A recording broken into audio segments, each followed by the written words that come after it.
Hello students. तो पिछले class में हम लोगों ने इलेक्ट्रोमैग्नेटिक इंडक्शन पढ़ा था, यानी मैग्नेटिक फील्ड में अगर कंडक्टर को मूव कराया जाए तो इलेक्ट्रिसिटी प्रोड्यूस होता है, या फिर अ, हम कंडक्टर को फिक्स रखें और मैग्नेट को मूव कराएं तो भी उससे इलेक्ट्रिसिटी प्रोड्यूस होता है, इंड्यूस करंट प्रोड्यूस होता है ना। यानी मैग्नेटिक फील्ड एक तरह का इंडक्शन करता है, इंड्यूस करता है और इलेक्ट्रिसिटी प्रोड्यूस होता है। ठीक, तो मैग्नेटिक प्रॉपर्टी की वजह से करंट पैदा जो होता है, प्रोड्यूस होता है, that is known as electromagnetic induction. और उस कंडीशन में अगर हमको फोर्स का डायरेक्शन या मोशन का डायरेक्शन पता करना है तो फ्लेमिंग्स का राइट हैंड रूल यूज करेंगे, जिसमें हमारा ये थंब होगा मोशन की तरफ, ये फर्स्ट फिंगर होगा मैग्नेटिक फील्ड की तरफ, और ये फिंगर होगा इंड्यूस करंट की तरफ। जस्ट लेफ्ट हैंड की तरह ही है।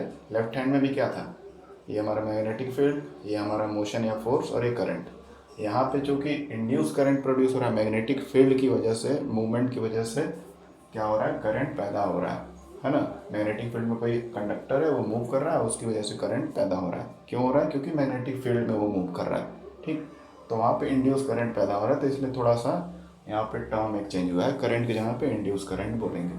ठीक, तो इलेक्ट्रोमैग्नेटिक इंडक्शन की प्रॉपर्टी पर ही बेस्ड हमारा होता है एक डिवाइस जिसको बोलते हैं इलेक्ट्रॉनिक जनरेटर या इलेक्ट्रिक जनरेटर। ठीक है, जनरेटर आप जानते हो, ये जनरेट करता है, बिजली पैदा करता है। जैसे पावर स्टेशन जो होते हैं, बिजली पैदा करने वाले जो पावर प्लांट्स होते हैं, जहाँ से मेन इलेक्ट्रिसिटी जनरेट किया जाता है अलग अलग मेथड से, तो वहाँ पे इलेक्ट्रिक जनरेटर का बहुत ज़्यादा इस्तेमाल होता है।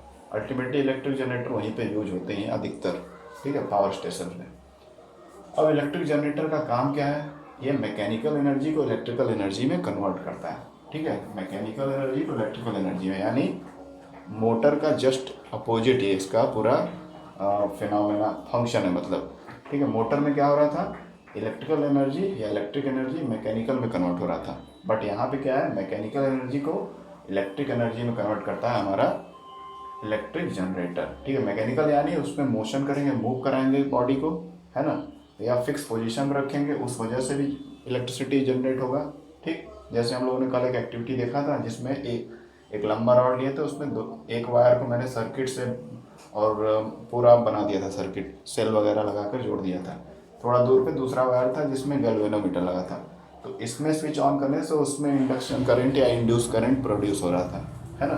तो वहाँ पे तो कोई मोशन हो नहीं रहा था, वहाँ तो स्थिर अवस्था में था ऑब्जेक्ट, फिर भी वहाँ पे करंट इंड्यूस हो रहा था। तो मैकेनिकल एनर्जी हम जानते हैं, मैकेनिकल एनर्जी यानी पोटेंशियल एनर्जी या फिर काइनेटिक एनर्जी। ठीक, तो इससे हमको ये पता चलता है कि मैकेनिकल एनर्जी को हम लोग इलेक्ट्रिकल एनर्जी में अगर बदलना चाहें, कन्वर्ट करना चाहें, तो उसके लिए हमको इलेक्ट्रिक जनरेटर चाहिए। ठीक है, और इलेक्ट्रिक जनरेटर का बहुत ज़्यादा इस्तेमाल होता है पावर प्लांट्स के एरिया में, या पावर स्टेशन जहाँ बिजली बनाई जाती है वहाँ पे यूज किया जाता है।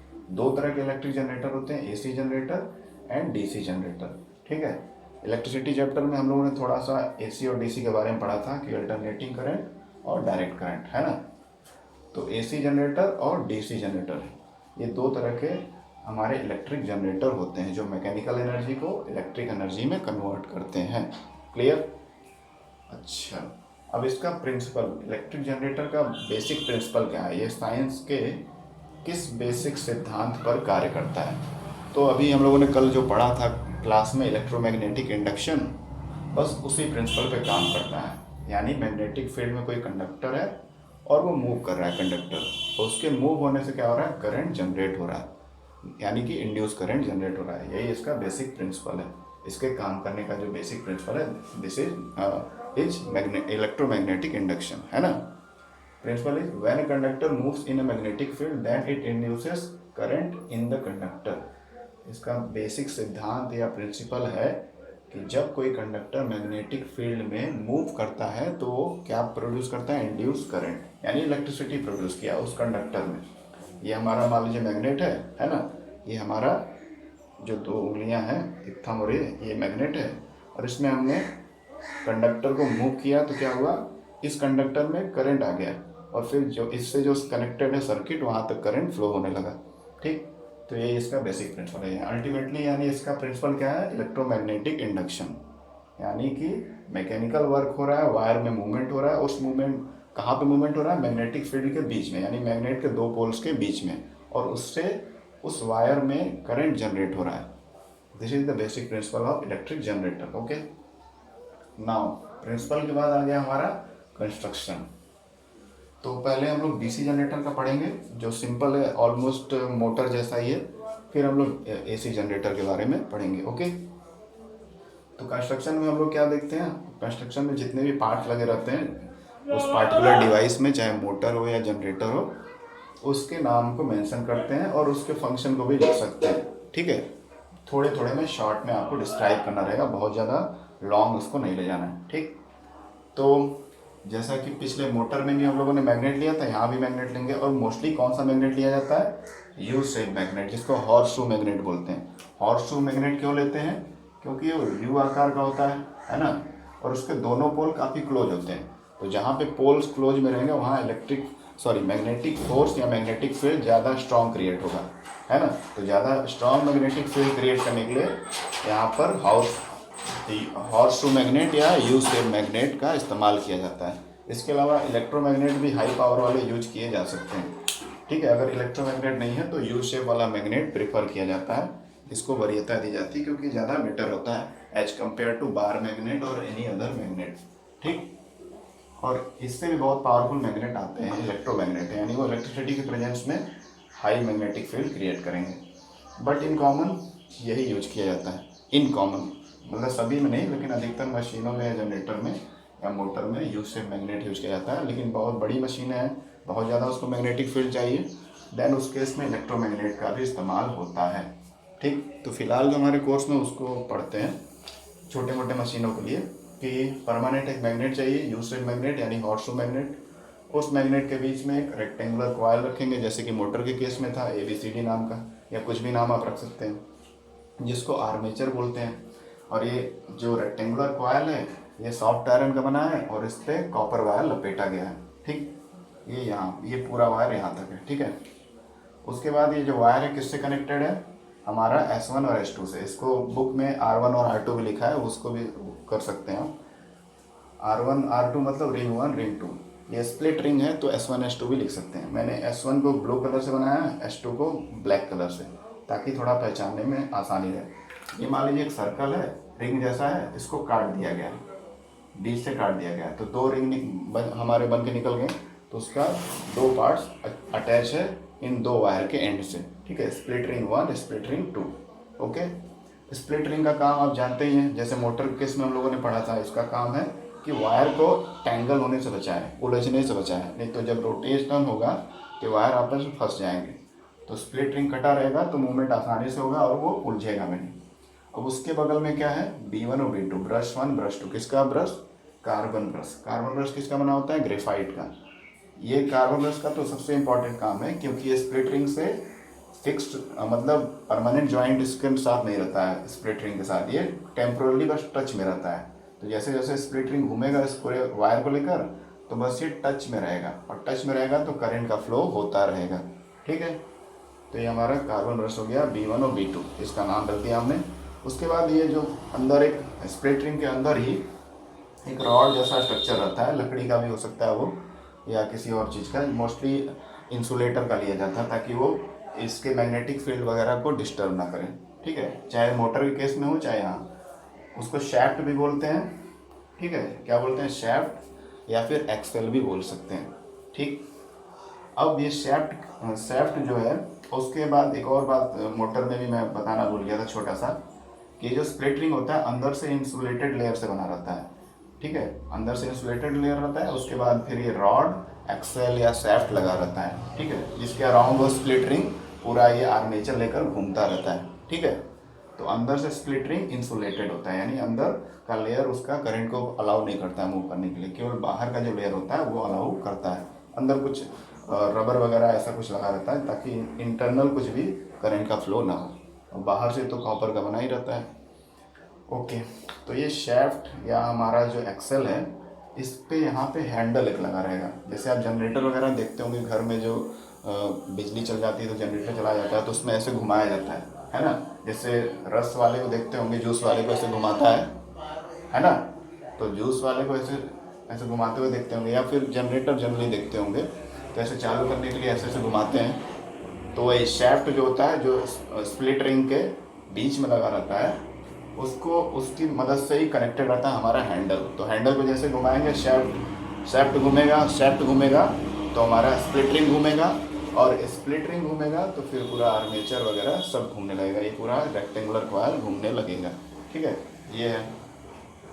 और क्या है, वायर हमारा है, और गैल्वेनोमीटर क्या करेगा, जब इस मैग्नेटिक फील्ड के बीच में, स्ट्रॉन्ग मैग्नेटिक फील्ड के बीच में जब ये वायर पूरा स्प्लिट रिंग लेकर घूमेगा, तो उसकी वजह से करंट जनरेट होगा। उस करंट का इंडिकेशन इस गैल्वेनोमीटर में उसका जो नीडल रहेगा फ्लक्चुएट होकर दिखाएगा हमको।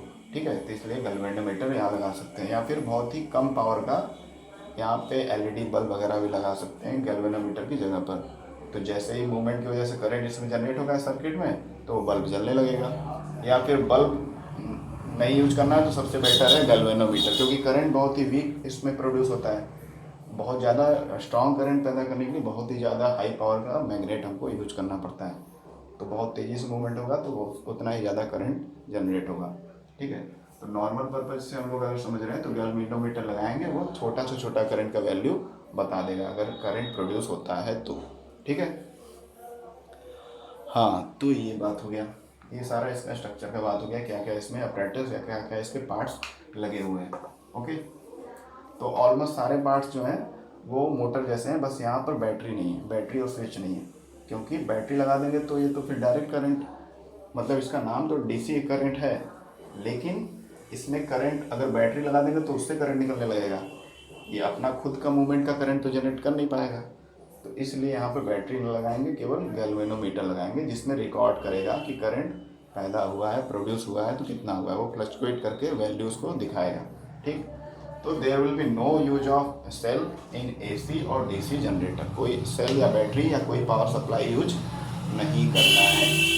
अगर वही यूज कर लेंगे तो फिर हमको पता कैसे चलेगा करंट कहाँ जनरेट हो रहा है ना, इसलिए कोई भी बैटरी वगैरह या पावर सप्लाई बाहर से यूज नहीं किया जा रहा है। ओके, चलिए, हाँ, अब ये क्या है, तो ये हमारा डीसी जनरेटर है। अब डीसी जनरेटर है, उसको अभी समझते हैं कैसे डीसी क्या होता है।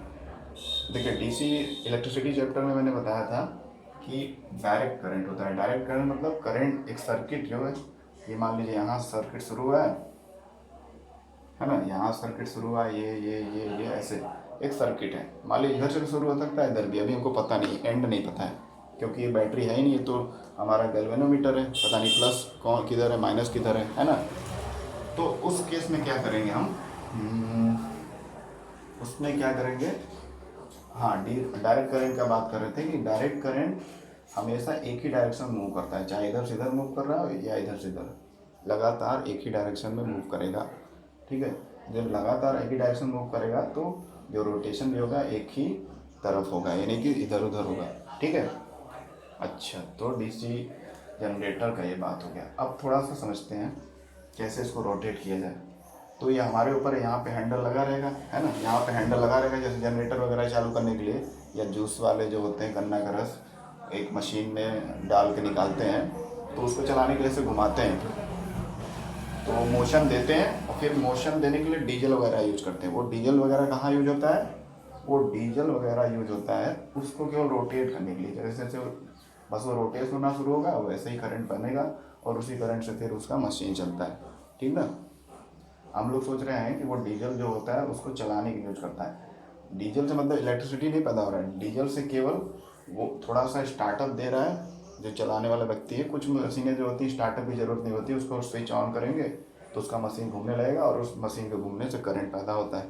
और किसी किसी में थोड़ा मैनुअली स्टार्ट करना पड़ता है स्टार्टिंग में, और जैसे ही स्पीड अप हो जाएगा अपने आप वो डीजल लगेगा, डीजल यूज करेगा या जो भी फ्यूल यूज करेगा, और वो घूमता जाएगा। तो डीजल फ्यूल या जो भी चीज़ें हैं, पेट्रोल, वो केवल यूज किया जाता है उस जनरेटर के पार्ट्स को मूव कराने के लिए। तो जब जितना तेज वो मूव करेगा उतना ही तेज करंट प्रोड्यूस होता है, और हमारा वो मशीन वैसा काम करता है। अगर जूसर है तो जूस बनाएगा, और बाकी जो काम करता है वो करेगा। ठीक, अच्छा, हाँ, तो मान लीजिए हम हैंडल को क्लॉकवाइज या एंटी क्लॉकवाइज घुमा सकते हैं, किसी एक तरफ मान लेते हैं, मान लेते हैं कि हैंडल को हमने एंटी क्लॉकवाइज घुमाया, है ना। एंटी क्लॉकवाइज का मतलब है ये ऐसे, है ना, एंटी क्लॉकवाइज, क्लॉक के उल्टी दिशा में, है ना। एंटी क्लॉकवाइज मान लीजिए मैंने इसको घुमाना शुरू किया, ठीक, क्लियर है।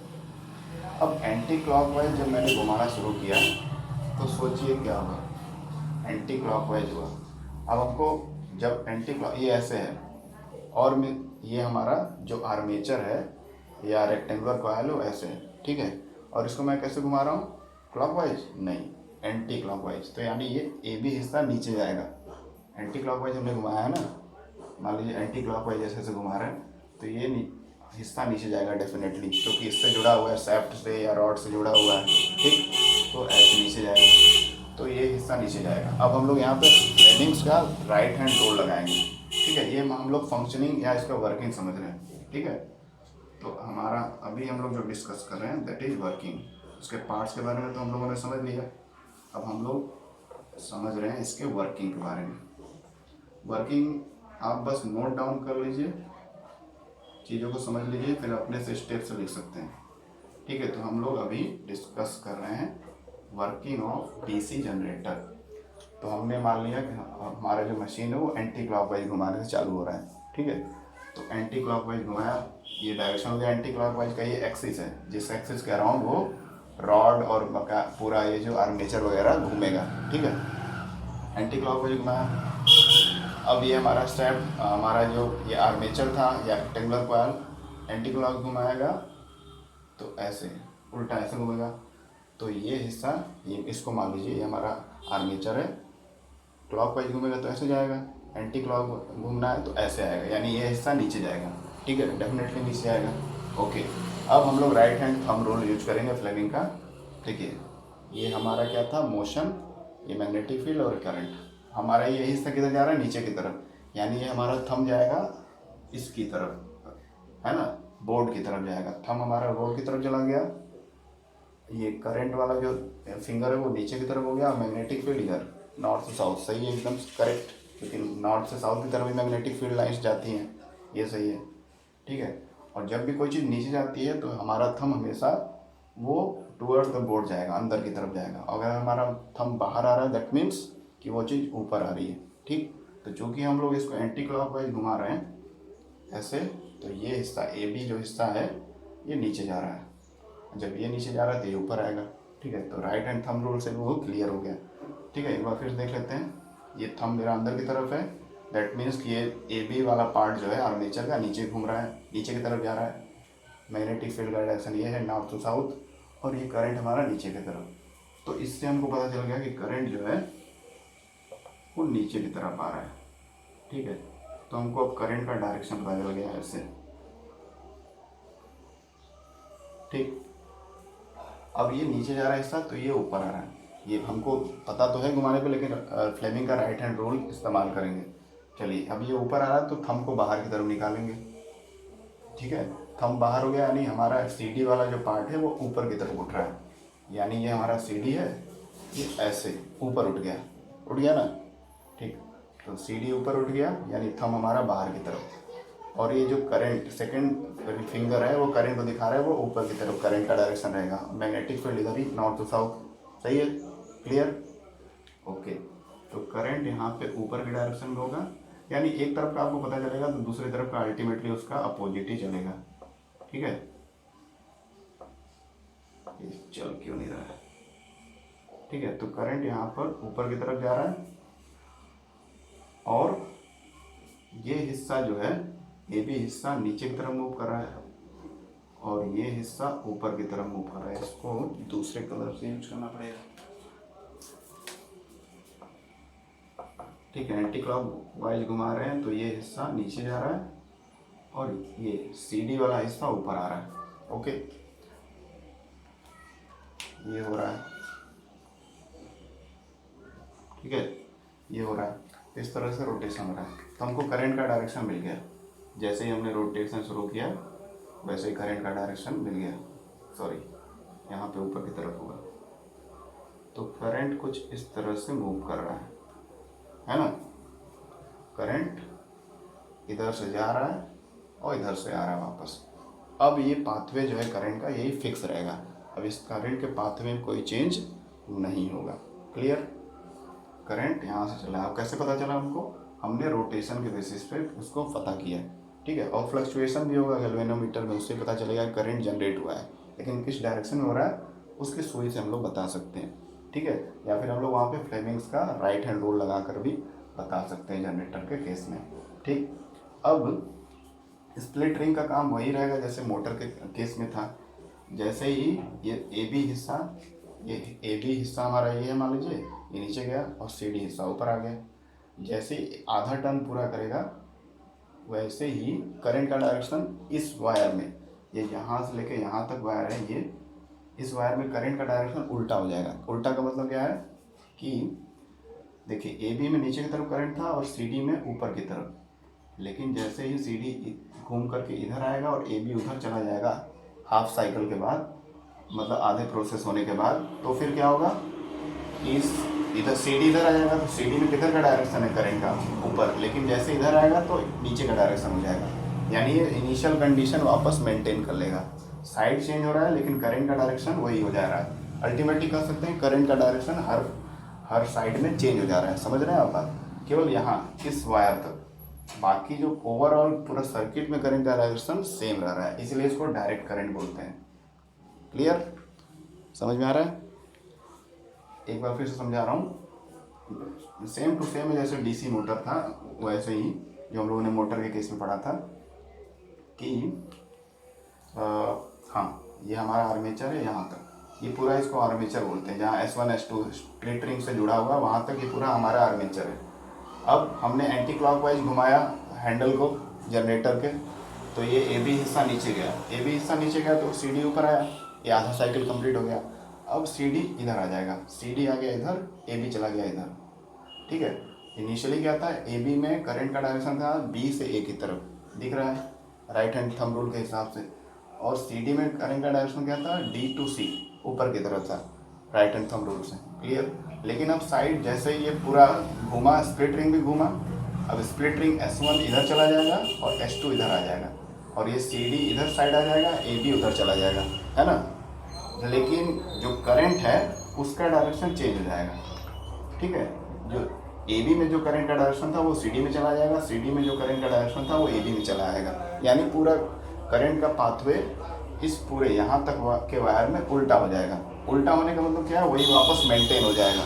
वापस मेंटेन होने का मतलब समझ रहे हैं कि जैसे ए बी में नीचे करंट आ रहा है तो जैसे ही सी डी ए बी की जगह आएगा घूम करके, तो सी डी में भी करंट नीचे की तरफ हो जाएगा, और ए बी जब सी डी की जगह लेगा घूम करके तो ए बी में वही करंट का डायरेक्शन हो जाएगा उसमें सी डी में था ऊपर की तरफ। तो यानी अल्टीमेटली करंट का जो डायरेक्शन है साइड में चेंज हो रहा है, और इस तरह चेंज हो रहा है कि ओवरऑल सर्किट के जो करंट का डायरेक्शन है उसमें कोई परिवर्तन नहीं हो रहा है। क्लियर? तो इसीलिए स्प्लिट रिंग का यूज किया जाता है। दो स्प्लिट रिंग का काम यही है, स्प्लिट रिंग को लेकर पूरा आर्मेचर घूमेगा और करंट का डायरेक्शन हर एक साइड में चेंज होगा, केवल यहाँ तक चेंज होगा। यहाँ तक इस तरह से चेंज होगा कि ओवरऑल जो करंट का डायरेक्शन है पूरे सर्किट में वो मेंटेन रहे, उसमें कोई परिवर्तन ना हो।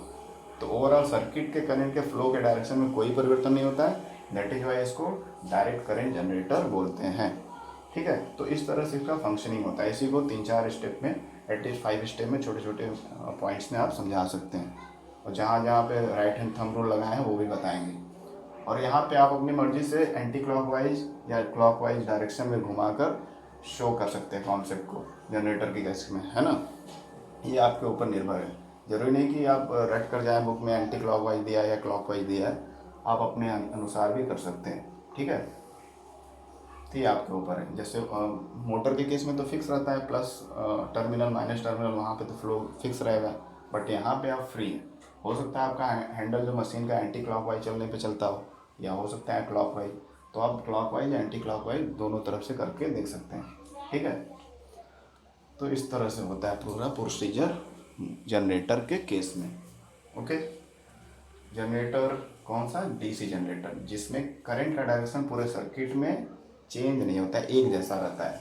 अब यहाँ पे मैं चेंज हो रहा हूँ तो उससे आप कंफ्यूज मत होइए। चेंज होने का मतलब क्या है, ये ए बी साइड उधर जा रहा है घूम के, मतलब ये ऐसे घूम रहा है, है ना। अब ऐसे हो गया, मान लीजिए ऐसे हो गया, पहले ये मेरा ए था, ये ए बी था, ये सी डी था, ठीक है। अब मैंने उल्टा कर दिया, अब ये ए बी हो गया, ये सी डी। अब ए बी में कौन सा डायरेक्शन होना चाहिए करंट का, बी टू ए, या नीचे की तरफ या ऊपर की तरफ, तो ऊपर की तरफ होगा क्योंकि सी डी में भी ऊपर की तरफ था। वो करंट का डायरेक्शन मेंटेन हो जा रहा है, बस साइड चेंज हो रहा है, ये समझिए, है ना। तो करंट का डायरेक्शन अल्टीमेटली साइड के चेंज होने से चेंज हो रहा है, और वो केवल यहाँ तक हो रहा है, आर्मेचर तक। और इस तरह से करंट का डायरेक्शन चेंज हो रहा है कि जो पूरा सर्किट हमारा कंप्लीट, उसमें ओवरऑल परिवर्तन नहीं हो रहा है। यानी कि करंट उल्टी दिशा में इधर से बहने लग रहा है, ऐसा कुछ नहीं हो रहा है। ऐसा होता है हमारे एसी जनरेटर में, ठीक, इसलिए थोड़ा सा वो कॉम्प्लिकेटेड है, ठीक है। डीसी में तो करंट का डायरेक्शन फिक्स होता है, बस जो भी थोड़ा बहुत चेंज होता है वो यहाँ पे होता है, और इस प्रकार से होता है कि वो ओवरऑल सर्किट के करंट के डायरेक्शन को वायलेट ना करे, उसमें कुछ गड़बड़ी ना करे। ओके, इसके लिए मैं वीडियो, एक एनिमेशन वीडियो डाल दूंगा, तो उससे आपको और अच्छे से क्लियर हो जाएगा, ठीक है। चलिए अब हम लोग एसी जनरेटर के बारे में पढ़ते हैं, है ना। एसी जनरेटर पढ़ना बहुत ज़रूरी है। डीसी हो गया, अब एसी जनरेटर।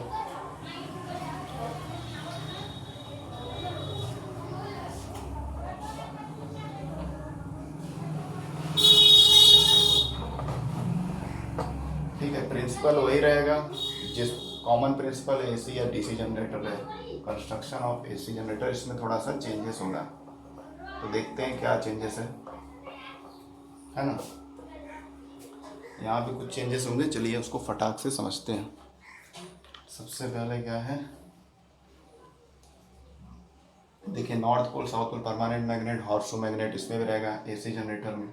ये हमारा एसी जनरेटर है, चल क्यों नहीं रहा है, ठीक है। अब एसी जनरेटर यानी अल्टरनेटिंग करंट। अल्टरनेटिंग करंट मतलब हर एक फिक्स टाइम इंटरवल पे करंट का डायरेक्शन चेंज होता रहता है, इसलिए इसको बोलते हैं अल्टरनेटिंग करंट। ओके, तो अल्टरनेटिंग करंट है। अच्छा, तो यहाँ पर जो करंट, यहाँ पे जो हमारा आर्मेचर घूमेगा, तो आर्मेचर में साइड वाइज करंट का डायरेक्शन चेंज हो रहा था, लेकिन ये डीसी के केस में हो रहा था, मोटर या डीसी जनरेटर के केस में। लेकिन एसी जनरेटर के केस में आर्मेचर के घूमने से पूरे सर्किट का करंट का डायरेक्शन भी चेंज होता है। हर बार आधा साइकिल घूमेगा तो करंट का डायरेक्शन इधर से इधर रहेगा, मान लीजिए, फिर अगला साइकिल आधा घूमेगा तो इधर से इधर करंट का डायरेक्शन। तो यानी एक फिक्स इंटरवल ऑफ टाइम पे करंट का डायरेक्शन इस आर्मेचर के घूमने से चेंज होता रहता है, तो इसलिए इसको अल्टरनेटिंग करंट बोलते हैं या एसी जनरेटर बोलते हैं। चलिए इसको बना कर समझते हैं। ये वायर वगैरह ऐसे रहेगा, इसको करंट का डायरेक्शन मिटा देते हैं, है ना। अब यहाँ पे कुछ चेंजेस होते हैं, जैसे हम लोग कम्यूटेटर के रूप में स्प्लिट रिंग को यूज किए थे। कम्यूटेटर यानी करंट के डायरेक्शन को चेंज करने वाला, केवल कॉयल में, पूरे सर्किट में नहीं, जैसा कि अभी हम लोग पढ़े थे डीसी मोटर केस में। बट यहाँ पे स्प्लिट रिंग नहीं यूज होता है, यहाँ पर क्या होता है, स्लिप रिंग। स्लिप रिंग थोड़ा सा टर्म चेंज हुआ है, और सॉरी, यहाँ ये चल के नहीं रहा मार्कर। स्लिप रिंग जो स्लिप करता रहे, सरकता रहे, है ना, स्लिप कर जाए, तो उसको स्लिप रिंग बोलते हैं। तो स्लिप रिंग जैसे कि हम लोग स्प्लिट रिंग पढ़ रहे थे। स्प्लिट रिंग जो डॉक्टर में, डीसी मोटर में था और डीसी जनरेटर में था। स्प्लिट रिंग आधा कटा हुआ, एक ही रिंग का दो हिस्सा। यहाँ पे स्लिप रिंग यूज करेंगे। स्लिप रिंग एक पूरा रिंग रहेगा, तो दो स्लिप रिंग यूज करेंगे यहाँ पर, दो स्लिप रिंग, ठीक है। अब उसका काम क्या है, उसका काम है करंट के डायरेक्शन को चेंज करना, ठीक है। तो स्लिप रिंग क्या होगा, करंट के डायरेक्शन को चेंज करने के लिए यूज किया जाता है पूरे सर्किट में, केवल कॉइल में नहीं, पूरे सर्किट में, है ना। पूरे सर्किट में ये स्लिप रिंग यूज किया जाता है करंट के डायरेक्शन को चेंज करने के लिए। ओके, चलिए, ओके, तो करंट के डायरेक्शन को चेंज करने के लिए स्लिप रिंग है, वो भी पूरा रिंग है, दो। और बाकी डीसी केस में डायरेक्ट करंट के मोटर या डायरेक्ट करंट के जनरेटर के केस में हम लोग देखा, एक ही रिंग के दो टुकड़े किए हैं, जिसको स्प्लिट रिंग बोलते हैं। और उससे करंट का डायरेक्शन केवल इसमें चेंज हो रहा था, साइड में। पूरे रिंग में मतलब पूरे सर्किट में मेंटेन रहता है, वही ओरिजिनल करंट का फ्लो मेंटेन हो रहा था। बट अब जब हम लोग स्लिप रिंग यूज करेंगे एसी जनरेटर के केस में, तो 2 रिंग रहेंगे और 2 रिंग, एक रिंग एक वायर से कनेक्ट रहेगा, दूसरा रिंग दूसरे वायर से, और वो जब घूमेंगे तो पूरे सर्किट का ही करंट चेंज होगा हर आधे राउंड के बाद या आधे साइकिल को पूरा होने के बाद। और कार्बन ब्रशेस वही रहेंगे जो वायर को टेंगल होने से बचाएंगे, मतलब आपस में उलझने से बचाएंगे। वायर रहेगा, गैल्वेनोमीटर रहेगा, शेफ्ट या हैंडल के साथ इसमें भी हैंडल रहेगा, क्योंकि जनरेटर है तो दोनों में ही हैंडल आता है, एसी जनरेटर हो या डीसी जनरेटर हो, क्योंकि उसी को हैंडल को घुमाने से फिर वो पावर अप होता है। और उसके बाद जो फ्यूल लगाए हैं उसकी फ्यूल की सहायता से वो और तेज़ी से घूमने लगता है। एक स्टार्टअप देने के लिए मैनुअली उसको घुमाना पड़ता है। ठीक है, अच्छा तो ये पार्ट्स हो गए। अब स्लिप रिंग बनाते हैं। स्लिप रिंग, इसका नाम प्रोनाउंस करने में स्पिल हो जाता है, स्लिप होता है, तो ये स्लिप रिंग। ठीक है, ये हमारा स्लिप रिंग है। ये ए बी साइड वाला इससे जुड़ा है। ठीक है, ए बी साइड वाला इससे जुड़ा है। और अंदर का जो स्प्लिट रिंग होता है या स्लिप रिंग रहता है, अंदर का पार्ट जो होता है इंसुलेटेड होता है, ताकि अंदर से कोई वो मैग्नेटिक फील्ड में डिफरेंस ना क्रिएट करे। अब या इस तरह से बना सकते हैं आप कि ये पहला स्लिप रिंग हो गया। अब ये पहला स्लिप रिंग जो है केवल ए बी वाले साइड के वायर से जुड़ा है। ये वाला वायर इसके अंदर से निकलेगा और अंदर का हिस्सा जो होता है इंसुलेटेड होता है, तो ये अंदर से वायर निकल के दूसरे रिंग से जुड़ गया। दूसरा रिंग, दूसरा भी उतने बड़ा साइज का होगा। ठीक है, ये दूसरा स्लिप रिंग हो गया। तो कुछ इस तरह से कनेक्टेड ये रहते हैं। ओके, एक जो है आर्मेचर का वायर का साइड एक स्लिप रिंग से जुड़ा रहता है, दूसरा दूसरे स्लिप रिंग से। यहाँ पे अटैच नहीं रहता है, ये इस स्लिप रिंग के अंदर से आता है। ठीक है, और अंदर का स्लिप रिंग का हिस्सा जो होता है इंसुलेटेड होता है, उस पर कोई भी करंट का फ्लो नहीं होगा, तो इसलिए वो अंदर से आया रहता है, ताकि घूमते हुए कोई भी परेशानी ना हो, वायर आपस में उलझे भी ना।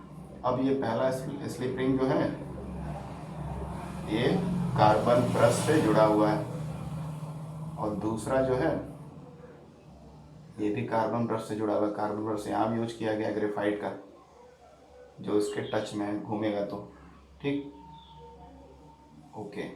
अब इसके बाद यहाँ गैल्वेनोमीटर या फिर एसी सप्लाई का सिंबल भी बना सकते हैं, अल्टरनेटिंग करंट का सिंबल है ना।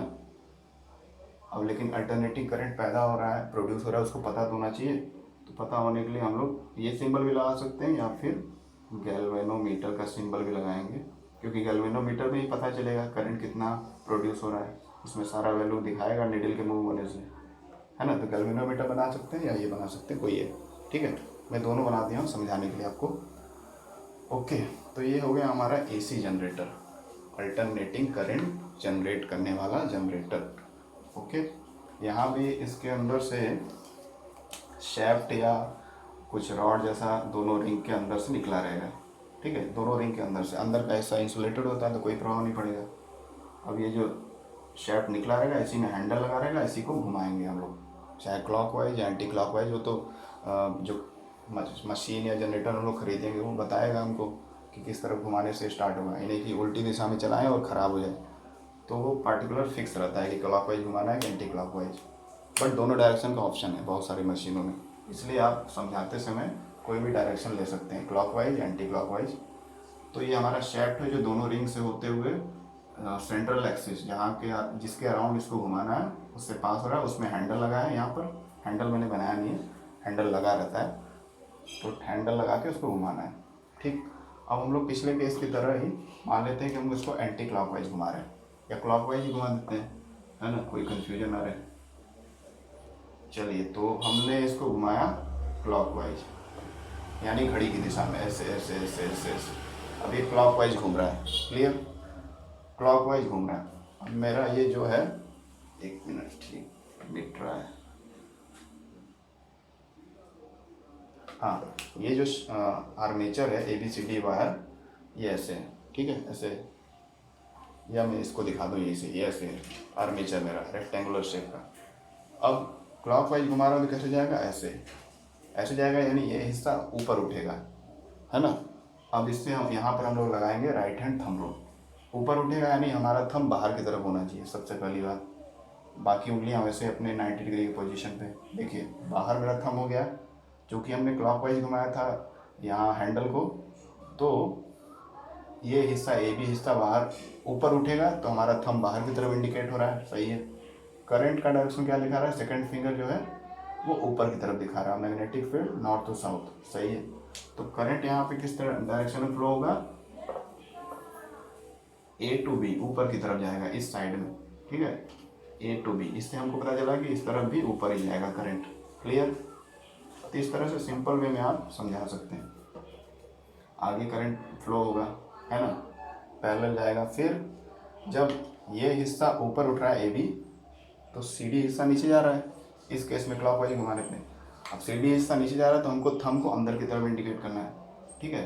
अब आप देख रहे हैं मिडिल फिंगर मेरा जो ये नीचे की तरफ है, यानी ये करंट का डायरेक्शन नीचे हो जाएगा। जस्ट आपको समझना है, एक डायरेक्शन आप पता कर लेंगे तो दूसरा आपको अल्टीमेटली पता चल जाएगा, इसका अपोजिट रहेगा। फिर भी आपको लिखने के लिए समझाना ही पड़ेगा, इसमें ऊपर की तरफ है तो इसमें नीचे की तरफ होगा डेफिनेटली, ठीक है। फिर भी उसको आपको समझाना पड़ेगा।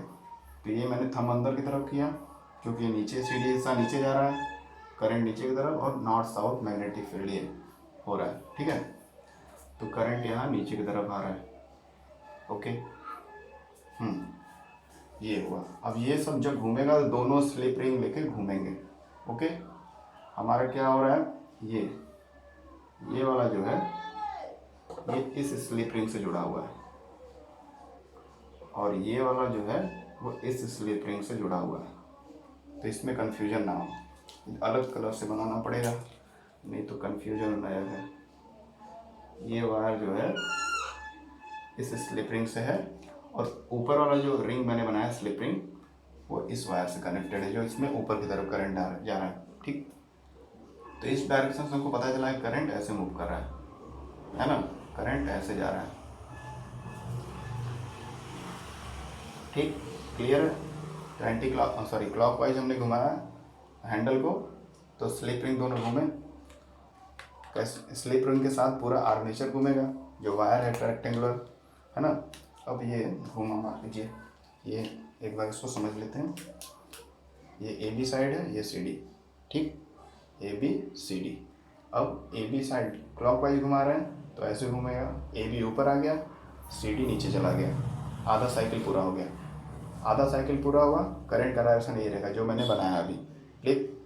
फिर जैसे ही ये अगला हाफ साइकिल पूरा करेगा तो सी डी साइड जो है इधर आ गया, है ना, और ए बी साइड इधर चला गया, यानी चेंज हो जाएगा। जैसे कि और सारे केसेस में हम लोगों ने पढ़ा था मोटर या जनरेटर में, जैसे रोटेट होगा सी डी इधर आ जाएगा, ए बी साइड उधर हो जाएगा, है ना। अब ये जब चेंज होगा जैसे ही, वैसे ही करंट का डायरेक्शन उल्टा हो जाएगा। वैसे ही क्या होगा, करंट जो फ्लो हो रहा है इस तरफ वो पूरा का पूरा इन्वर्स हो जाएगा, ठीक है। तो पूरा का पूरा इन्वर्स हो जाएगा, इसको बना के देखना पड़ेगा, ऐसे नहीं समझ में आएगा आपको। यानी पूरे सर्किट में जो करंट का डायरेक्शन है वो पूरा कंप्लीटली चेंज हो जाएगा जैसे ही आधा साइकिल पूरा हो जाएगा। नेक्स्ट हाफ साइकिल जैसे पूरा होगा वैसे ही डायरेक्शन चेंज हो जाएगा। इसको मैं समझा दे रहा हूँ इस तरह से, है ना। ये हमारा आर्मेचर हो गया, ये स्लिप रिंग है पहला वाला, मान लीजिए दूसरा वाला स्लिप रिंग है। एक्चुअली ये अलग से नहीं निकला जाता है, इसी के अंदर से आता है, नहीं तो वो उलझ जाएगा। इसी के अंदर से आता है और दूसरा स्लिप रिंग से जुड़ा रहता है। फिर ये कार्बन ब्रश यहाँ पे, कार्बन ब्रश यहाँ पे, ठीक है, ये गैल्वेनोमीटर, ठीक। तो यहाँ पर हम लोग देखा कि A B side C D side है, क्लॉकवाइज घुमाया, ए बी ऊपर चला गया और सी डी नीचे चला गया, आधा साइकिल हो गया। इस तरह से मोशन होने पर क्या हो रहा है, इस तरह से मोशन होने पे क्या हो रहा है, करंट का डायरेक्शन नहीं हो रहा है, ऐसे ऐसे करंट मूव हो रहा है, ठीक है। बट इस स्टेप के, ये तो आधा साइकिल पूरा हुआ, आधा रोटेशन हुआ है, इसके अगले स्टेप पे जाएंगे पूरा आधा, नेक्स्ट हाफ जब रोटेशन होगा तो सी डी साइड इधर आ गया, सी डी इधर आ गया, ए बी इधर आ गया। अब इस केस में क्या होगा, करंट का डायरेक्शन चेंज होगा। वो किसका चेंज होगा, केवल इस वायर का नहीं, यहाँ तक का नहीं, पूरे सर्किट का चेंज होगा। इसीलिए तो इसको अल्टरनेटिंग करंट बोलते हैं। तो यहाँ पे क्या हो गया, ये हमारा सी डी बी ए। नेक्स्ट रोटेशन, हाफ रोटेशन के बाद ये हमारा पोल्स है, नॉर्थ पोल और साउथ पोल। कर मैग्नेटिक फील्ड ऐसे जाएगा, है ना। तो ऐसे अब यहाँ पे क्या हो रहा है, यहाँ पे हो क्या रहा है कि साइड चेंज हो गए, है ना। स्लिप रिंग जो है वो इस तरह से रोटेट होंगे कि स्लिप रिंग ये इधर आ जाएगा, दूसरा वाला उधर आ जाएगा। ठीक, क्लियर है। यानी ये स्लिप रिंग हमारा अगर ये S1 था और ये S2 था, तो जैसे ही चेंज होगा ये S2 इधर आ गया और S1 इधर, आराम से रोटेशन हो रहा है, कोई भी उसमें वायर आपस में उलझ नहीं रहे हैं। ठीक है। अब यहाँ पे करंट का डायरेक्शन जस्ट उल्टा हो जाएगा। इनिशियल केस में जो आप देख रहे हैं बस उसका उल्टा बना दीजिए। यानी इस तरफ क्या है, ऊपर करंट था, ठीक है, तो यहाँ पे क्या हो जाएगा, नीचे की तरफ करंट, और यहाँ ऊपर, यहाँ नीचे की तरफ था तो यहाँ पे करंट ऊपर की तरफ हो जाएगा। पूरे सर्किट में करंट का डायरेक्शन चेंज हो गया, है ना। पूरे सर्किट में करंट का डायरेक्शन चेंज हो गया।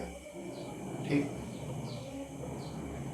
तो ये ओवरऑल पूरे सर्किट में करंट का डायरेक्शन चेंज करने के लिए दो slip ring, complete ring use किए जाते हैं। एक स्लिप रिंग एक साइड से जुड़ा रहता है आर्मेचर के, दूसरा दूसरे साइड से। और जब रोटेशन होता है क्लॉकवाइज या एंटी क्लॉकवाइज जैसा भी, तो according to right hand thumb rule apply करेंगे। और उससे क्या होगा, आफ्टर हाफ रोटेशन, आधा रोटेशन जब तक होगा तब तक नॉर्मल हमको पता चल ही जाएगा किधर से किधर करंट मूव कर रहा है। ठीक है, तो वो इंडिकेशन भी मिल जाएगा गैल्वेनोमीटर पे। नेक्स्ट हाफ जब होगा तो साइड भी चेंज हो जाएंगे, स्लिप रिंग भी एक जगह से दूसरी जगह हो जाएगा पोजीशन। कार्बन ब्रश हमेशा कांटेक्ट में रहेगा तभी करंट फ्लो होगा, सर्किट क्लोज रहेगा। तो कार्बन ब्रश अपना काम कर रहा है, टच में है, स्लिप रिंग चेंज हो गया, पूरा साइड चेंज हो गया आर्मेचर का, तो करंट का डायरेक्शन भी चेंज हो गया पूरे सर्किट में। केवल इस आर्मेचर में नहीं, डीसी मोटर या डीसी जनरेटर के केस में क्या हो रहा था, केवल यहाँ पे करंट का डायरेक्शन चेंज हो रहा था, बाकी सर्किट का डायरेक्शन इसके अकॉर्डिंग सेम ही रह रहा था, है ना। इसलिए वो डायरेक्ट करंट बोला जाता है, क्योंकि करंट का डायरेक्शन फिक्स है, चेंज नहीं होता। यहाँ पर जब रोटेशन हो रहा है तो उसके साथ साथ जो करंट पैदा हो रहा है हर फिक्स इंटरवल के टाइम या हर हाफ रोटेशन के बाद करंट का डायरेक्शन पूरे सर्किट में चेंज हो जा रहा है। That is why it is known as alternating current generator. हर फिक्स इंटरवल के बाद, हर एक फिक्स टाइम इंटरवल के बाद इस जनरेटर में करंट का डायरेक्शन चेंज हो जाता है पूरे सर्किट में। ठीक है। और इस तरह का जो अल्टरनेटिंग करंट जनरेटर होता है वो अधिकतर पावर प्लांट वाले जगह पे बनाया जाता है या यूज किया जाता है एक्चुअली।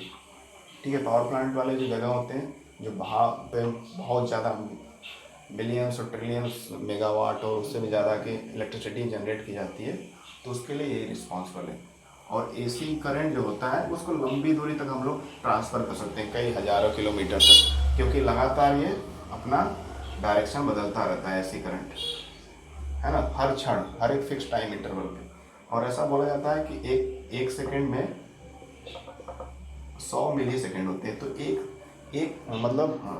एक सेकेंड में 100 मिली सेकेंड होते हैं, तो मतलब एक सेकेंड के 100वें भाग से भी कम समय लेता है ये अल्टरनेटिंग करंट अपने आप को अपना डायरेक्शन चेंज करने में। यानी बहुत ही पलक झपकते हैं, उससे भी बहुत तेज ये करंट जो है अपना डायरेक्शन चेंज कर रहता है हर, मतलब लगातार फिक्स टाइम वो अपना बनाया हुआ है ना। और ये जो अल्टरनेशन होता रहता है करंट का, हमेशा जो अपना एक डायरेक्शन चेंज करता रहता है हर एक फिक्स टाइम इंटरवल के बाद, इसकी वजह से क्या होता है, इसमें एनर्जी का लॉस कम होता है। इलेक्ट्रिकल एनर्जी जो इसमें दी जाती है वो एनर्जी का लॉस कम होता है। इसलिए अल्टरनेटिंग करंट को हम लोग लंबी दूरी तक ट्रांसपोर्ट कर सकते हैं। जैसे वायर से, खंभे से हमारे घरों तक लाइट आता है, बहुत दूर से वायर लगा रहता है, पता नहीं कितने हज़ारों लाखों खंभों के कनेक्शन के बाद वो घरों घरों तक लाइट पहुंचता है। तो उसका रीज़न यही है अल्टरनेटिंग करंट। अल्टरनेटिंग करंट को ट्रांसमिट करना from a long distance is easy, क्योंकि यहाँ पे जो इलेक्ट्रिकल एनर्जी है वो लॉस नहीं होती है, बहुत ज़्यादा लॉस नहीं होती, मतलब नेग्लिजिबल लॉस होती है। एनर्जी तो लॉस हर जगह होती रहती है, गेन होती रहती है, ऑलमोस्ट मतलब इक्विवेलेंट रहती है। यहाँ पे एनर्जी का लॉस नहीं होता है, क्योंकि करंट अपना डायरेक्शन लगातार चेंज करता रहता है ना।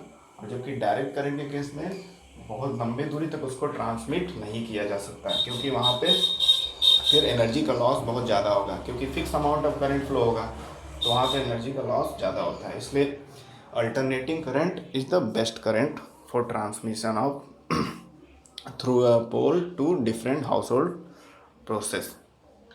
ठीक है। तो खंबे से जो लाइट ट्रांसफ़र की जाती है कई दूर दूर तक, कई इलाकों तक, तो अल्टरनेटिंग करंट ही होती है, क्योंकि वहाँ करंट का वैल्यू हर समय चेंज होता रहता है और उसके चेंज होने से क्या होता है कि एनर्जी का लॉस नहीं होता है। तो ये एसी करंट को ट्रांसमिट करना ज़्यादा आसान होता है, जबकि इसके कंपेरिजन में डीसी करंट में डायरेक्शन फिक्स है, एक ही डायरेक्शन में करंट फ्लो करेगा और उसकी वजह से क्या होगा, एनर्जी का लॉस ज़्यादा होता है। तो डीसी करंट पर लंबे दूरी तक हम लोग ट्रांसफ़र नहीं कर सकते हैं। ठीक है। तो एसी और डीसी जनरेटर के बारे में हम लोगों ने समझ लिया। क्लियर है? क्या क्या यूज किया जाता है पार्ट्स, वो भी हमको समझ में आ गया। ओके, कोई डाउट नहीं?